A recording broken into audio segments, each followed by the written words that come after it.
नमस्कार दोस्तों, future vision point में आपका स्वागत है।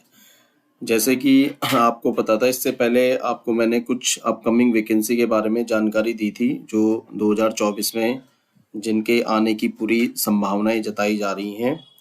तो इसी क्रम में आज की जो वीडियो है वो हमारी उत्तराखंड इतिहास से संबंधित है। और उत्तराखंड इतिहास का जो ब्रिटिश भारत में जो उत्तराखंड की जो भूमिका रही है, जो कुछ क्रांतियां हुई हैं, उसके संबंध में आज हम आपको बताएंगे, विस्तार से इसकी चर्चा करेंगे। और साथ के साथ पीडीएफ भी है जिसको आप डिस्क्रिप्शन बॉक्स से भी डाउनलोड कर सकते हैं। तो चलिए हम वीडियो स्टार्ट करते हैं, बहुत समय को बर्बाद ना करते हुए। देखिए, सबसे पहले उत्तराखंड से संबंधित कुछ क्रांतियां हैं, पहला चैप्टर है हमारा आज के दिन का। इसी तरह से वीडियो कंटिन्यू आपको मिलती रहेगी।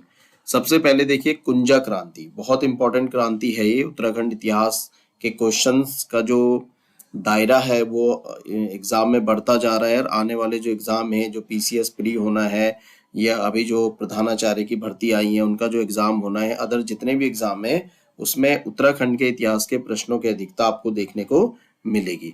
तो उसी क्रम में देखिए, कुंजा क्रांति कमिश्नर जो ट्रेल थे उनके टाइम पे ये क्रांति जो है घटित हुई और आजादी के आंदोलन की सबसे पहली क्रांति मानी जाती है। इसका जो वर्ष है 1822 में स्टार्ट हुई थी। और कुंजा बहादुरपुर एक गांव पड़ता है हरिद्वार जनपद में, वहां पे इस क्रांति का प्रारंभ हुआ था।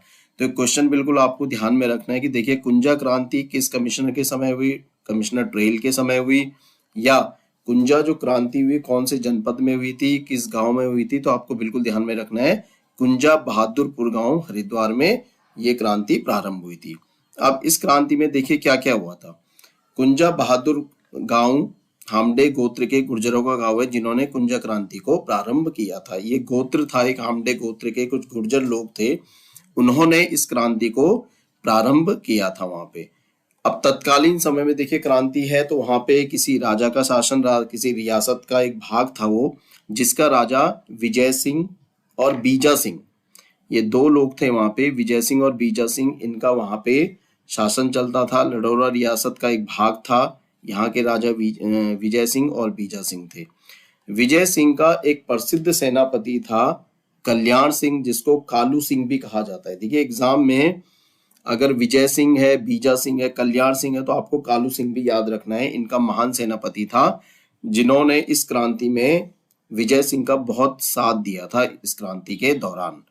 अब देखिए, इस क्रांति के जो फैक्ट है मैंने आपको बता दिए। अब क्रांति का देखिए मुख्य कारण क्या था, ये हमने अपने समझ के लिए, या आगे कभी हम मेंस लिखेंगे या कोई ऐसा कंसेप्ट बेस्ड क्वेश्चन आ जाता है कि भैया कुंजा क्रांति का क्या क्या मुख्य कारण थे, या इनमें से कौन सा नहीं था, या इनमें से कौन है। तो इसलिए हमें थोड़ी सी जो स्टडी अपनी कंसेप्ट बेस भी रखनी है, फैक्ट बेस भी रखनी है। ऊपर के जितने मैंने आपको बताए वो सारे फैक्ट हैं आपके, जो आपको बिल्कुल याद रखने हैं कि किस राजा का शासन था, कुंजा क्रांति कहाँ से हुई थी, सेनापति कौन था। लेकिन अगर हम कारण की बात करें तो कारण भी हमें पता होने चाहिए। देखिए, सबसे पहला कारण था कि सभी भारतीय राजा और जमींदार अंग्रेजों की अधीनता स्वीकार कर रहे थे, पर गंगापुत्र राजा विजय सिंह ने अंग्रेजों की अधीनता स्वीकार नहीं की। सबसे महत्वपूर्ण कारण था ये। देखिए, अंग्रेजों की अधीनता सभी जमींदार स्वीकार कर रहे थे, लेकिन जो विजय सिंह थे, राजा विजय सिंह, जो लडौरा रियासत के जो राजा थे, उन्होंने अंग्रेजों की अधीनता देखो स्वीकार करने से मना कर दिया। उनके जो कानून थे, नियम थे, उनको मानने से इनकार कर दिया। और यही इस क्रांति का सबसे मुख्य कारण बना, इस क्रांति को प्रारंभ करने का।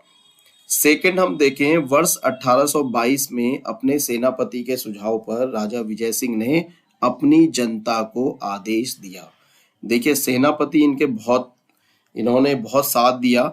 ये हमने अभी भी नाम बताया आपको, कल्याण सिंह, बहुत अच्छा इन्होंने साथ दिया।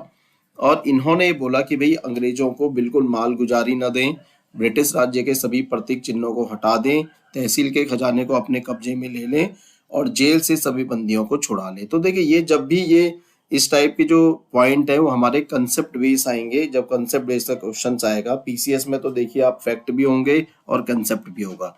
तो आपको कहीं ना कहीं ये चीजें भी याद रखनी है, इनको भी अपने दिमाग में रखना है कि किन कारणों की वजह से ये क्रांति घटित हुई थी। इन आदेशों के कारण अंग्रेज नाराज हो गए। जाहिर सी बात थी कि भाई जब अंग्रेजों की बातें नहीं मानी गई थी या अंग्रेजों के नियम कानून नहीं माने राजा ने, तो अंग्रेज नाराज हो गए और 7 सितंबर 1824 की रात को अंग्रेजों ने कुंजा बहादुरपुर गांव पर हमला बोल दिया। तो ये कुंजा बहादुरपुर गांव से क्रांति हुई, वहीं पे अंग्रेजों ने 7 सितंबर 1824 की रात को अंग्रेजों ने कब्जा बोल दिया। डेट आपको याद में रखनी है, बहुत अच्छे से याद करनी है। इसकी सेना में गोरखा रेजिमेंट की 9वीं बटालियन थी। देखो ये क्वेश्चन बड़ा इंपॉर्टेंट है कि किस रेजिमेंट, गोरखा रेजिमेंट कौन सी बटालियन, 9वीं बटालियन। देखिए आयोग जो क्वेश्चन बना रहा है बहुत डीप बना रहा है, ये भी आप देखिए, और बड़े कंसेप्ट क्वेश्चन और कंसेप्ट को मिला के फैक्ट बनाने की कोशिश की जा रही है। अभी आरओ के एग्जाम में भी आपने देखा होगा, तो आपको थोड़ा सा स्टडी बहुत अच्छे से ध्यान पूर्वक करनी है। तो ये नोट्स इसीलिए इसी पॉइंट ऑफ व्यू से बहुत महत्वपूर्ण आपके लिए साबित होंगे नोट्स आने वाले सभी परीक्षाओं के लिए। इस युद्ध में राजा विजय सिंह, सेनापति कल्याण सिंह और गांव के बहादुरों ने बहुत अधिक संघर्ष किया। कई दिनों तक युद्ध लड़ते रहे किंतु जीत नहीं पाए।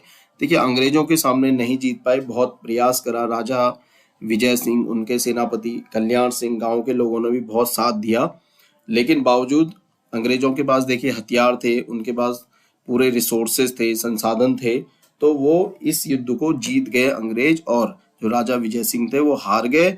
और हारते हारते देखिए 3 अक्टूबर 1824 को राजा विजय सिंह वीर गति को प्राप्त हो जाते हैं। तो ये डेट बहुत इंपॉर्टेंट है। 1824 में ही अंग्रेजों ने जो है ये आपका हमला बोला और इतने दिनों तक ये युद्ध चलता रहा, और 3 अक्टूबर 1824 को फाइनली अंतिम रूप से राजा विजय सिंह वीर गति को प्राप्त हो जाते हैं, यानी उनकी डेथ हो जाती है। अब जब राजा ही की डेथ हो गई तो कहीं ना कहीं इस क्रांति पे एक ऐसा प्रभाव पड़ा, ये क्रांति का जो प्रभाव था वो कम हो गया, क्योंकि जब राजा ही वीरगति को प्राप्त हो गए तो कहीं ना कहीं सेना या राजा का जो सेनापति है, कहीं ना कहीं उनका जो प्रभाव था वो कम होता चला गया और अंग्रेज अपने प्रभाव को बढ़ाते हुए चले गए। अंग्रेजी सेना का मुकाबला करते हुए लगभग 152 लोगों को गांव में स्थित सुनहरा केवट वृक्ष बरगद वृक्ष पर लटकाकर फांसी दे दी। ये देखिए जो 152 लोग है ये अप्रॉक्स है, कोई फिक्स नहीं है, लेकिन ये सुनहरा केवट वृक्ष बरगद वृक्ष पर लटकाकर उनको फांसी दे दी। मैंने कहा ना कि जहां राजा वीरगति को प्राप्त हो गए वहां कहीं ना कहीं जो है अंग्रेजों का प्रभाव बढ़ता गया और उन्होंने देखिए सबको जो है फांसी पर लटकाकर उनकी जान ले ली। 3 अक्टूबर 1824 को ही वीरगति को प्राप्त हुए हमारे राजा विजय सिंह।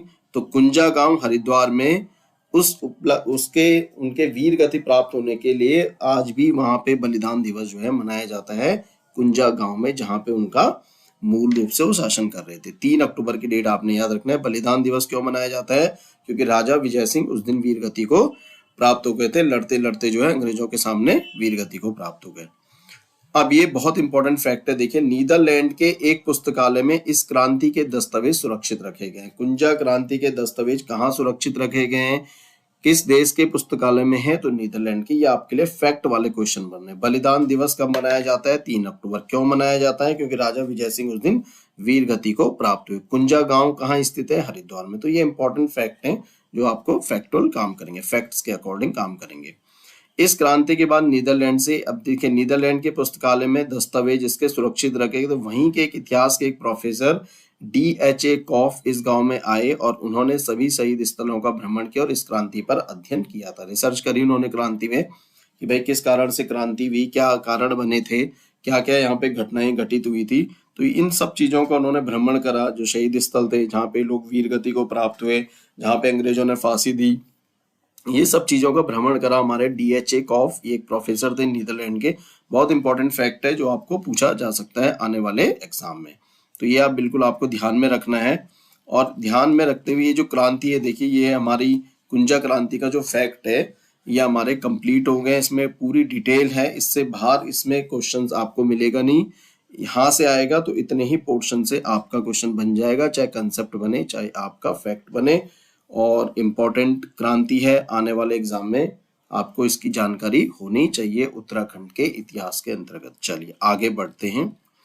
आगे बढ़ते हुए देखिए उत्तराखंड में 1857 की क्रांति का प्रभाव। सबसे पहली क्रांति मैंने बताया कुंजा क्रांति हुई, हरिद्वार जनपद से भी। इसी क्रम में हम आगे बढ़ते हैं और 1857 की क्रांति का जो प्रभाव है ये तो आपको भली भांति आप इससे परिचित हैं कि भैया 10 मई 1857 को एक क्रांति हुई थी जिसको भारत का पहला स्वतंत्रता संग्राम भी बोला जाता है। इतिहास में आप लोगों ने पढ़ा है, लेकिन इसका उत्तराखंड पे क्या प्रभाव पड़ा, हम आज इसके बारे में विस्तार से चर्चा करेंगे। 1857 की क्रांति के बारे में, बहुत महत्वपूर्ण क्रांति है। अगर हम इसको जीएस के पॉइंट ऑफ व्यू देखें तो बहुत इंपॉर्टेंट टॉपिक है, और मुझे नहीं लगता है कि किसी भी एग्जाम में इस चैप्टर से हमारा क्वेश्चन नहीं बनता है। ये मान के चलिए कि एक क्वेश्चन आपका 1857 की क्रांति का जरूर बनेगा। और अगर उत्तराखंड का पोर्शन है तो उत्तराखंड में इसका क्या प्रभाव हुआ था, ये उत्तराखंड के पार्ट में भी इसके क्वेश्चन बनने के पूरे चांसेस, तो आपको जानकारी होनी चाहिए। चले आगे बढ़ते हैं। 10 मई 1857 की डेट बिल्कुल आप अपने दिमाग में फिट कर दीजिए कि पहला स्वतंत्रता संग्राम 1857 की क्रांति हुई। इसका उत्तराखंड में भी व्यापक असर देखने को मिलता है।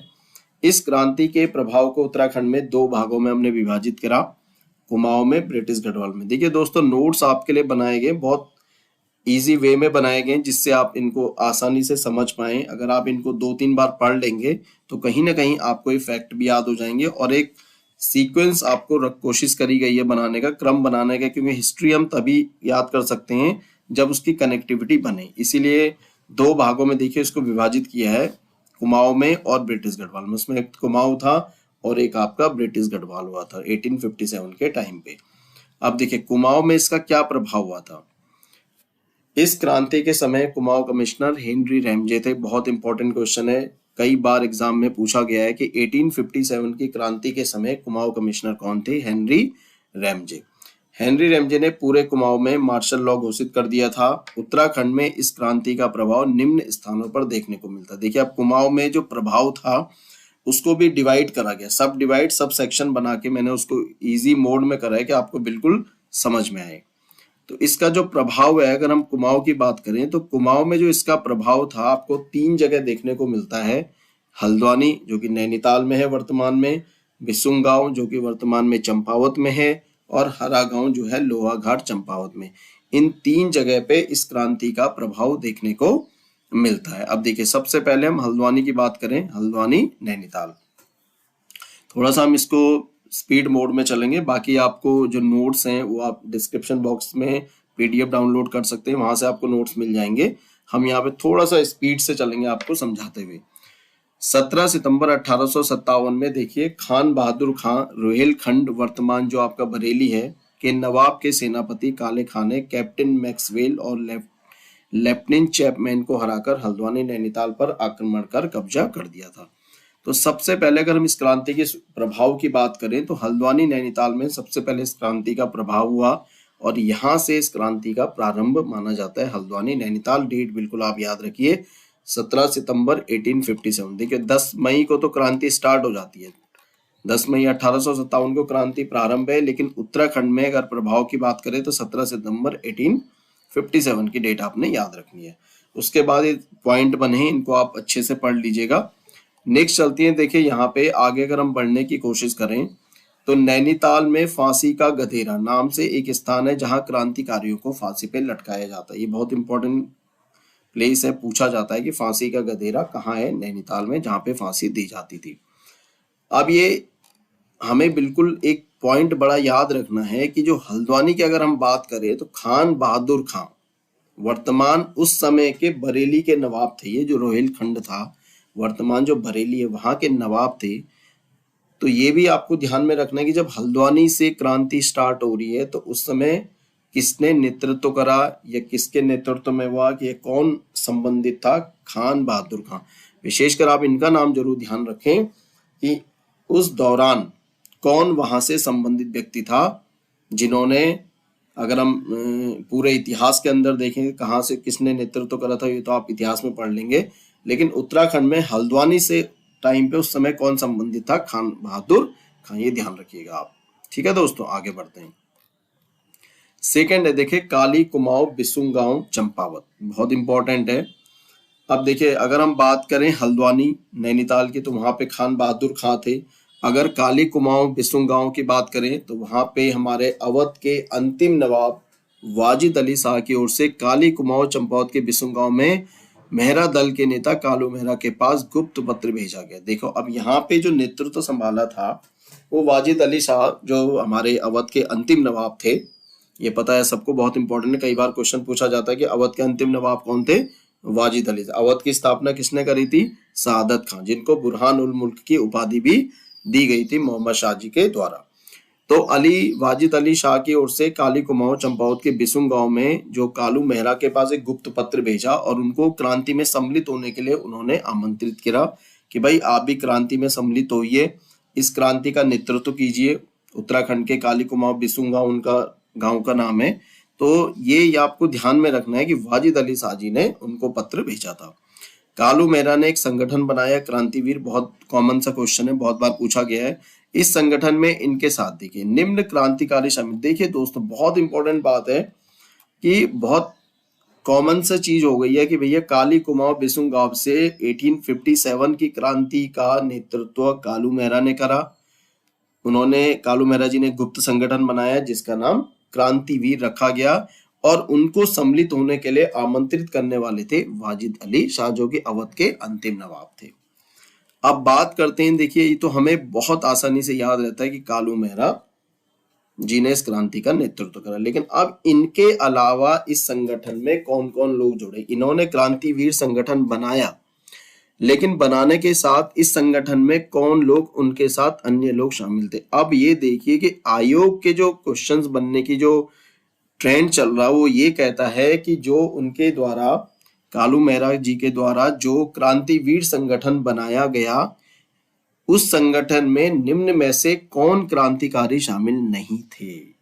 तो देखिए आपको ये ध्यान में रखने हैं कि कालू मेहरा तो थे ही, लेकिन साथ साथ आनंद सिंह फर्त्याल, विश्ना सिंह करायत, माधव सिंह, नूर सिंह और खुशा सिंह, इनके नाम भी आपको साथ के साथ याद रखने हैं, क्योंकि क्वेश्चन ऐसे ही बनेगा निम्न में से कौन नहीं थे। तो आपको अगर ये पांचों नाम, और कालू मेहरा तो कॉमन क्वेश्चन है आपको याद रहेगा, लेकिन ये पांचों के पांचों नाम भी आपको याद रखने हैं। तो इस तरह से आयोग अब क्वेश्चन बनाने लग गया है, डायरेक्ट ना पूछ के वो कहीं ना कहीं कंसेप्ट पूछने लग गया है, फैक्ट, कंसेप्ट को ही फैक्ट में बदलने लग गया है। तो आपको ये पांचों नाम दोस्तों याद रखने हैं कि आनंद सिंह फर्त्याल, विशन सिंह करायत, विश्ना सिंह करायत, माधव सिंह, नूर सिंह और खुशा सिंह। ये बिल्कुल याद रखिएगा कि ये लोग भी इस संगठन में कालू मेहरा जी के साथ शामिल थे। इसके पश्चात कालू मेहरा आनंद सिंह फर्त्याल, विशन सिंह करायत के साथ वाजिद अली शाह से मिलने लखनऊ गए। ठीक है, ये भी आपको ध्यान में रखना है। इन्होंने लोहाघाट स्थित अंग्रेजों की बैरक में आग लगा दी, ठीक, और थाने पर भी इन्होंने हमला करा। इस घटना के बाद ओने खेड़ा नामक स्थान पर कालू मेहरा उसके क्रांतिकारी साथियों को गिरफ्तार, ये बहुत इंपॉर्टेंट जगह है कि कहाँ से कालू मेहरा उनके क्रांतिकारी साथियों को गिरफ्तार किया गया। तो ये ओने खेड़ा नामक स्थान पर इनको गिरफ्तार किया गया। कालू मेहरा को जेल में रखा गया और उत्तराखंड का पहला स्वतंत्रता संग्राम सेनानी इनको कहा गया। तो कालू मेहरा के साथ साथ आपको इन पांचों के नाम भी याद रखने हैं, बिल्कुल आप इसको ध्यान में रखिए अपने। आगे बढ़ते हैं। कालू मेहरा को जेल में रखा गया और उत्तराखंड का ही हमने डिस्कस कर दिया। आनंद सिंह फर्त्याल और विशन सिंह करायत को चांदमारी से मारा गया। देखिए कितना इंपॉर्टेंट एक नई मतलब टर्मिनोलॉजी है कि भाई उनको तो जेल में रखा गया, पहला स्वतंत्रता संग्राम सेनानी कहा गया, लेकिन आनंद सिंह फर्त्याल और बिशन सिंह करायत को चांदमारी से मारा गया। अब ये देखिए, ये आपको ध्यान में रखना है कि चांदमारी क्या है। देखिए मैंने तुरंत आपको ऐसा पढ़ते पढ़ते लगेगा ही नहीं कि भाई हमें आगे पेज पलटना है। आप कंटिन्यू जैसे पेज अपना टर्न करेंगे तो आपको चांदमारी के बारे में पता चल जाएगा। तो आपको यहाँ याद हो जाएगा कि उनको चांदमारी से मारा गया। होता क्या है, ऊंचे पहाड़ों या टीलों से नदी में गिराकर मारने की प्रथा को चांदमारी कहा जाता है। ऊंचे पहाड़ों पे ले गए, टीलों पे ले गए और वहां से उनको नदी में फेंक दिया, और इसी प्रथा को चांदमारी प्रथा से, तो 1857 में अगर हम बोलें कि जो कालू मेहरा के साथ जो क्रांतिकारी साथी थे उनको चांदमारी प्रथा से मारा गया। तो चांदमारी प्रथा का क्या अर्थ है, ये चांद उस टाइम पे किस प्रथा से उन क्रांतिकारियों को मारा गया था? तो चांदमारी प्रथा से मारा गया था। ऊंचे टीलों और पहाड़ों से गिराकर फेंक दिया जाता था। इस क्रांति के दौरान अनेक क्रांतिकारियों को अल्मोड़ा और नैनीताल में भी फांसी दी गई। देखिए परिणाम क्या हुए क्रांति के। इस क्रांति में सर्वाधिक दुष्प्रभाव यह था कि काली कुमाऊं चंपावत से अंग्रेजों को कुली मिलने बंद हो गए थे। देखिए अब जब इन्होंने इतनी बड़ी क्रांति करी, इतना बड़ा इन्होंने फांसी पे लटकाया, चांदमारी प्रथा से मारा, तो कहीं ना कहीं अंग्रेजों को कुली मिलने बंद हो गए थे। ये कुली एजेंसी के बारे में भी आगे चर्चा करेंगे, बहुत इंपॉर्टेंट क्वेश्चन है, बड़ा इंपॉर्टेंट टॉपिक है ये। तो कुली मिलने बंद हो गए। अब जब कुली मिलने बंद हो गए तो विद्रोह से सामने अंग्रेज सरकार नाराज हो गई। कहीं ना कहीं परिणाम देखिए दोनों जगह आए। इनको कुली मिलने बंद हो गए तो साथ के साथ अंग्रेजों ने क्या करा कि 1937 तक अंग्रेज सरकार ने इस क्षेत्र से किसी को भी सेना में भर्ती नहीं होने दिया।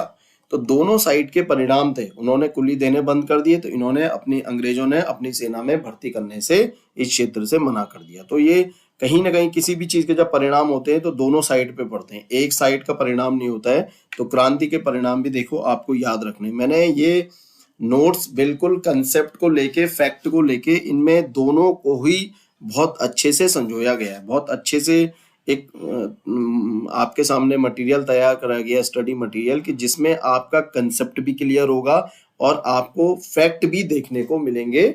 जिस तरह से ट्रेंड है, दोनों चीजें देखिए मिलेंगे, परिणाम भी आपको मिल गए। ये बिल्कुल आपका कंसेप्ट क्वेश्चन है कि भाई क्या परिणाम हुए थे।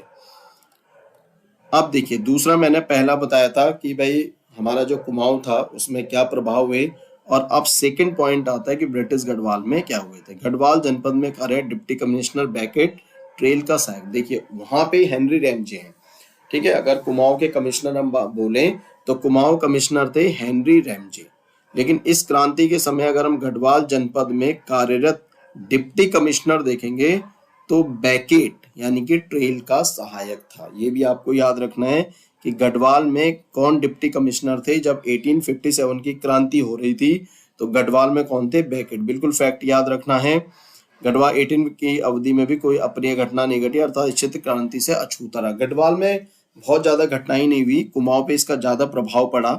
कुमाऊं में ज्यादा घटनाएं देखने को मिली किसकी, 1857 की क्रांति की। लेकिन अगर हम बात करें ब्रिटिश गढ़वाल की, तो ब्रिटिश गढ़वाल में बहुत ज्यादा इफेक्ट नहीं हुआ इस क्रांति का, बहुत ज्यादा प्रभाव नहीं पड़े इस क्रांति के। लेकिन फिर भी थोड़ा बहुत जो हमारे एग्जाम के पॉइंट ऑफ व्यू से जो एग्जाम में पूछा जा सकता है, फैक्ट मैंने कहीं ना कहीं इनको संजोया है। 1857 की क्रांति के दौरान नाना साहब जोगी के वेश में उत्तरकाशी आए और यहाँ एक उडियार में छुपे, जिसे धुंधु उडियार के नाम से भी जाना जाता है। बहुत इंपॉर्टेंट फैक्ट है, ध्यान रखिएगा कि 1857 के समय साधु के वेश में कौन आए थे, उत्तरकाशी नाना साहब आए थे। एक उडियार, एक गुफा, उडियार का मतलब हो गया गुफा, गुफा में छुपे और जिसे धुंधु उडियार है, धुंधु गुफा के नाम से। तो कई क्वेश्चन बन गए कि 1857 की क्रांति के दौरान भाई कौन जोगी के वेश में, नाना साहब कहाँ आए, उत्तरकाशी आए, कौन से गुफा में छुपे, धोंदू या फिर धोंदू उडियार कहाँ है, उत्तरकाशी जनपद में। एक पॉइंट से देखिए कितने क्वेश्चन बन सकते हैं। तो आयोग कहीं ना कहीं जब क्वेश्चन को फॉर्मेशन करता है तो कहीं ना कहीं उसका ये रहता है कि आपका पूरा कंसेप्ट क्लियर हो, जिससे आप उसका आंसर दे पाए। बहुत स्ट्रेट फॉरवर्ड क्वेश्चन भी नहीं रहते हैं, तो कहीं ना कहीं आपको इसी पॉइंट से कई क्वेश्चन देखने को मिलेंगे। इस क्रांति के दौरान निम्न दो व्यक्तियों ने ब्रिटिश सरकार की सहायता, ये इंपॉर्टेंट है। देखिए गढ़वाल से कंडीशन हुई थी कि पदम सिंह और शिवराम सिंह ये गढ़वाली मित्र थोकदार थे और इन्होंने ब्रिटिश सरकार की सहायता करी थी। दो व्यक्तियों ने, आप इनके बिल्कुल नाम याद रखिए, पदम सिंह, शिवराम सिंह। इस क्रांति की अवधि में नजीबाबाद के एक शक्तिशाली नवाब बंबू खान द्वारा दक्षिण गढ़वाल पर आक्रमण करने की संभावना। पदम सिंह, शिवराम सिंह ने सीमाओं की रक्षा करने तो अंग्रेजों को आश्वासन दिया था। इन्होंने अंग्रेजों को बोला कि भैया आप बिल्कुल चिंता न करें, हम आपका पूरा जो सीमाओं की रक्षा करने के लिए आपको आश्वासन देते हो। देखिए इन दो लोगों ने सहायता करी थी अंग्रेजों की। कुछ अन्य महत्वपूर्ण फैक्ट हमारे सामने निकल के आ रहे हैं। 1857 के स्वतंत्रता संग्राम को उत्तराखंड पर प्रभाव यह भी हुआ कि जो अंग्रेज स्विट्जरलैंड की भांति स्वतंत्र व्यवसाय करने के लिए यहाँ आए थे, उन्हें अपनी सुरक्षा का भय उत्पन्न होने लगा। ठीक है भाई, कहीं ना कहीं उनको 1857 की जो क्रांति है, कहीं ना कहीं उस क्रांति ने अंग्रेजों को हिलाया है, ऐसा नहीं है। कहीं ना कहीं अंग्रेज उससे हुए हैं, प्रभावित हुए हैं, और उनके मन में डर भी बैठा हुआ कि भाई ये तो बहुत बड़ा आंदोलन है। तो हमारे 1857 की क्रांति की अगर हम सबसे बड़ी असफलता ये देखते हैं कि एकता की कमी थी, सभी जगह एक साथ आंदोलन नहीं हो पाया, नहीं तो 1857 में ही हमारा देश आजाद हो जाता। तो ऐसी क्रांति देके, इतनी जगह क्रांति देके जो है, कहीं ना कहीं अंग्रेज भी डर गए थे। हालांकि उन्होंने क्रांति को दबाया, ठीक है, कई लोग वीरगति को भी प्राप्त हुए, कई लोग शहीद हुए वहां पे। उन्होंने जो उनके इतना बड़ा उन्होंने अपना योगदान दिया था, कहीं ना कहीं अंग्रेजों को उसने प्रभावित करा, अंग्रेजों में कहीं ना कहीं उनको प्रभाव पड़ा और वो डर गए, तो इसीलिए उन्होंने देखिए सुरक्षा का भय उत्पन्न होने लगा।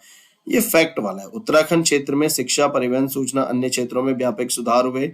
इस अवधि में निम्न 3 स्थान अंग्रेजों के ग्रीष्मकालीन निवास के रूप में विकसित हुए। देखिए अल्मोड़ा, नैनीताल और रानीखेत, ये अंग्रेजों ने अपने गर्मियों के लिए ये निवास के रूप में उन्होंने विकसित करने लगे। अंग्रेजों ने अल्मोड़ा, नैनीताल और रानीखेत, याद रखिए आप इसको।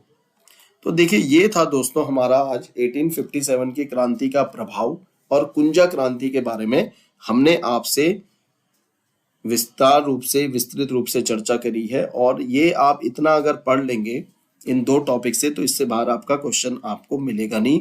बहुत अच्छे से आपने इसको पढ़ना है, याद करना है, समझना है, और समझ करते हुए आप जब कहीं भी MCQ लगाएं, प्रैक्टिस सेट लगाएं, तो कहीं ना कहीं आपको इसका क्वेश्चन देखने को जरूर मिलेगा। आप PYQ लगाएं, प्रीवियस ईयर क्वेश्चंस लगाएं, वहां भी आपको देखने को मिलेगा। तो ये 2 क्रांतियों के बारे में देखिए हमने आज चर्चा करी। इसी से संबंधित आज हमारा वीडियो था। मैंने आपको पहले भी बताया था कि वीडियो लगभग आपको देखने को मिलती रहेंगी।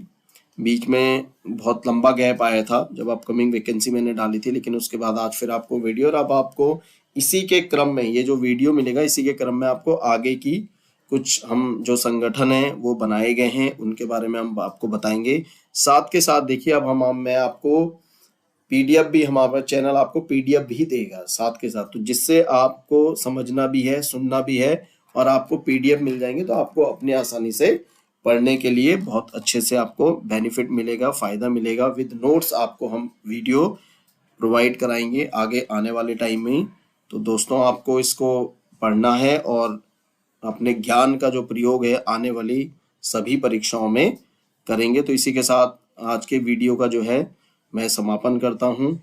मेरे चैनल को लाइक, शेयर एंड सब्सक्राइब करें। कोई भी कमेंट हो आपका, कोई भी आपका डाउट हो तो आप कमेंट करें, उसका भी आपका समय से जो है आपका उसका निवारण किया जाएगा आपके डाउट का। और साथ के साथ जो है कोई भी आपको जानकारी चाहिए तो आप कमेंट कीजिए, आपको सारी जानकारी अपकमिंग वैकेंसी के बारे में जानकारी दी जाएगी, सिलेबस के बारे में जानकारी दी जाएगी। तो अगली एक वीडियो हम लेके आएंगे आपके लिए कि जो हमारा निर्वाचन आयोग में जो समीक्षा अधिकारी के पदों के आने की संभावना है, उसका सिलेबस की जो PDF है, उसका जो वीडियो है, डिटेल सिलेबस हम आपको बताएंगे। तो अगली वीडियो में मिलते हैं। थैंक यू, धन्यवाद।